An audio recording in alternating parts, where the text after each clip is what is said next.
why do the wisest individuals throughout history choose silence over debate? In an age where every voice competes to be the loudest, where opinions are thrown around like weapons, the ones who truly understand, the ones with real wisdom, often say the least. This isn't an accident, it's a strategy. Arthur Schopenhauer, one of the most pessimistic yet brilliant minds in philosophy, understood this deeply.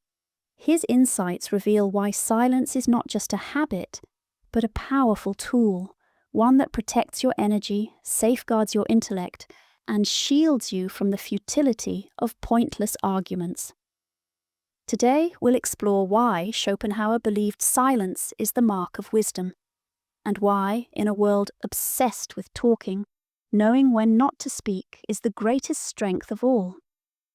Schopenhauer saw intelligence as both a gift and a curse.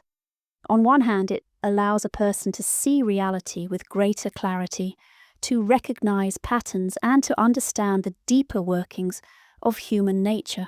But on the other hand, this very clarity can become a source of profound isolation. The more deeply one grasps the truth about life, the more one realizes how detached they are from the common illusions that keep most people content. Most people do not seek truth, they seek comfort. They want to believe in narratives that make life feel meaningful and manageable, even if those narratives are built on falsehoods. A wise person, however, is cursed with the inability to unsee what they have come to understand. They recognize the contradictions, the self-deceptions, and the cognitive biases that shape human behavior. But here lies the problem. Wisdom creates distance. The more you understand, the more you struggle to relate to those who choose to live in illusion. Schopenhauer believed that the wise must eventually accept that their insights, no matter how profound, will rarely be welcomed by the majority. Have you ever tried to explain a difficult truth to someone who simply does not want to hear it? No matter how logical or well-reasoned your argument is, their emotional resistance overrides their willingness to listen. This is why the wisest individuals often choose not to argue. They see the futility in trying to convince those who are not ready to be convinced. For Schopenhauer, engaging in endless debates was a waste of time and energy. He understood that people do not change their minds through logic alone. They change only when they are willing to see things differently. And that willingness is rare. One of the greatest examples of this truth is Socrates. He was not sentenced to death because he was wrong. He was sentenced because he questioned too much. His wisdom made the powerful feel exposed, and rather than facing the difficult truths he presented, they sought to silence him. Socrates' entire philosophy was built on questioning assumptions, forcing people to confront their own ignorance. But instead of being celebrated for his wisdom, he was condemned for it. His story is a reminder that the more deeply one understands reality, the more they risk alienating themselves from those who would rather remain blind. Schopenhauer's insight was simple but profound. The wisest people do not waste their energy on pointless debates. They understand that most people will cling to their illusions, no matter how much evidence is presented against them. This does not mean that wisdom is meaningless, far from it. But it does mean that true intelligence often leads to a kind of loneliness, a quiet detachment from the noise of the world. Instead of seeking validation through argument, the wise focus on their own growth, choosing silence over futile conflict. And in that silence, they find their greatest strength. Schopenhauer understood something that many fail to grasp. Most arguments are not about truth, they are about dominance. In The Art of Being Right, he outlined how debates are rarely waged in pursuit of knowledge, but rather as contests of ego. The majority of people do not argue to understand, they argue to win. And when winning becomes the goal, truth becomes irrelevant. A wise person recognizes this and avoids debates that are destined to be fruitless. Instead of engaging in endless back-and-forth battles, they choose silence, not out of weakness, but out of wisdom. Why most arguments are pointless. Engaging in a debate assumes that both parties are willing to reconsider their views. But in reality, this is rarely the case. Most people enter an argument with their minds already made up. They are not searching for truth. They are searching for validation. They listen only to respond, not to understand. Schopenhauer recognized that there are specific conditions under which arguing is particularly futile. There is an old saying, "You cannot reason someone out of a position they did not reason themselves into." Many people hold their beliefs not because they have carefully considered them, but because they have absorbed them through culture, upbringing, or emotional investment. Attempting to debate with someone who has no real interest in questioning their own beliefs is like talking to a wall. When emotions run high, logic is drowned out. If a person feels personally attacked or threatened by an opposing viewpoint, they will not engage rationally. Instead, they will react defensively, doubling down on their beliefs rather than reconsidering them. The wise person understands that trying to reason with someone in this state is a waste of time. Many arguments, especially in public forums, are not about truth at all. They are about performance. In today's world, debates are often treated as a form of entertainment, whether in politics, media, or social media comment sections. The crowd is not interested in deep philosophical exploration. They are interested in spectacle. The wise do not participate in this kind of intellectual theatre. Schopenhauer famously warned against engaging in pointless disputes by using a simple analogy: never wrestle with a pig. You both get dirty, but the pig enjoys it. In other words, when you engage in petty arguments, you lower yourself to the level of those who thrive on conflict. You may think that by debating them, you will expose their ignorance. But in reality, you are only giving them more opportunities to entangle you in their irrationality. The foolish enjoy arguing because it gives them a sense of power. They thrive in the mud, dragging others down to their level. The wise, however, refuse to play this game. They understand that true wisdom is not proven through argument. It is demonstrated through action, understanding, and, when necessary, silence. Schopenhauer's lesson is clear. The wise do not seek to conquer others in debate. They seek to conquer themselves. And sometimes the greatest victory is simply walking away. At the heart of Schopenhauer's philosophy lies a profound and unsettling idea. Human beings are not driven by reason, but by an unconscious force he called the will. This will is not logical, nor is it rational. It is a blind, insatiable force that dictates all human behavior. We like to think that we make decisions based on careful reasoning, that we weigh evidence objectively and arrive at conclusions through logic. But Schopenhauer argued that this is an illusion. In reality, people are driven by their desires, instincts, and emotions first, and only later do they create justifications for their choices. Why people don't change their minds. If people are not truly guided by reason, then what does that say about debate? Schopenhauer's answer is simple. Most arguments are futile because people do not actually change their minds through logic. Once someone has emotionally invested in a belief, they will defend it not because it is true, but because it feels true to them. They will cherry-pick evidence that supports their position, dismiss anything that contradicts it, and, if all else fails, resort to personal attacks to protect their ego.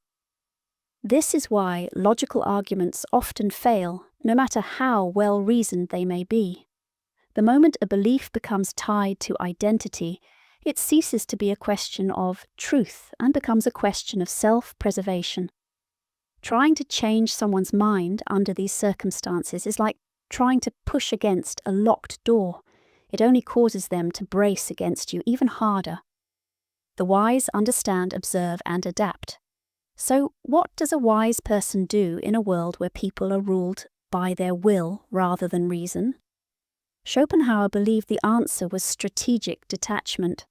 Instead of wasting energy trying to convince those who cannot be convinced, the wise choose a different approach. They observe rather than argue. They study human nature, recognizing patterns in behavior rather than expecting people to be rational. They navigate the world strategically. Instead of engaging in pointless debates, they focus on positioning themselves in ways that benefit them, using their understanding of people to make better choices. They conserve their energy. Instead of exhausting themselves in futile attempts to shift stubborn minds, they channel their intellect into meaningful pursuits, self-mastery, creativity, and the pursuit of knowledge. Schopenhauer's view of human nature is a sobering one. People believe they are free thinkers, but in reality, they are prisoners of their own will. They do not seek truth, they seek validation. They do not argue to learn, they argue to win. The wise person, knowing this, does not waste time on fruitless debates. They understand that true power comes not from convincing others, but from mastering oneself. Schopenhauer's message is clear. If you seek wisdom, do not waste your breath trying to change the minds of those who are ruled by impulse. Instead, focus on understanding reality as it is and use that knowledge to rise above the noise. Schopenhauer understood that in human interaction, words are often overused, misused, and undervalued. He believed that silence is not just the absence of speech. It is a tool of influence, a strategy that can shift social dynamics in one's favor. In a world where everyone competes to be heard, the one who speaks less commands more attention. The less you speak, the more power you hold. There is a reason why the wisest individuals throughout history have valued silence over excessive speech. Silence grants a psychological advantage in several ways. People assume you know more than you do. Human nature is wired to fill in the blanks. When someone is quiet, others project intelligence, wisdom, or depth onto them. This is why many great leaders, philosophers, and strategists have mastered the art of saying less, because mystery breeds intrigue and restraint suggests mastery. Others reveal their weaknesses first in conversations, debates, or negotiations. The more a person speaks, the more information they give away. The wise understand that silence creates discomfort in others, prompting them to fill the space with their own words, often revealing more than they intend. This is why great thinkers and leaders let others speak first, observing and listening before making a calculated response. You avoid unnecessary conflicts. Words once spoken cannot be taken back. Many conflicts arise not from deep philosophical differences, but from careless speech, emotional reactions, or poorly chosen words. By speaking less, the wise avoid entangling themselves in unnecessary disputes. They choose their words carefully, ensuring that when they do speak, their words carry weight. Schopenhauer believed that speech, like any currency, loses value when it is overused. When people speak too often and too carelessly, their words become cheap. The more one talks, the more likely they are to expose their ignorance, make mistakes, or dilute their own influence. True wisdom lies in knowing when not to speak. This principle is not just found in Schopenhauer's philosophy, it is evident in the lives of great leaders and thinkers throughout history. The silent wisdom of great thinkers, take Marcus Aurelius, for example. As a Roman emperor and a Stoic philosopher, he understood the power of restraint. His meditations are filled with reflections on the importance of self-control, of thinking before speaking, and of mastering one's emotions rather than being mastered by them.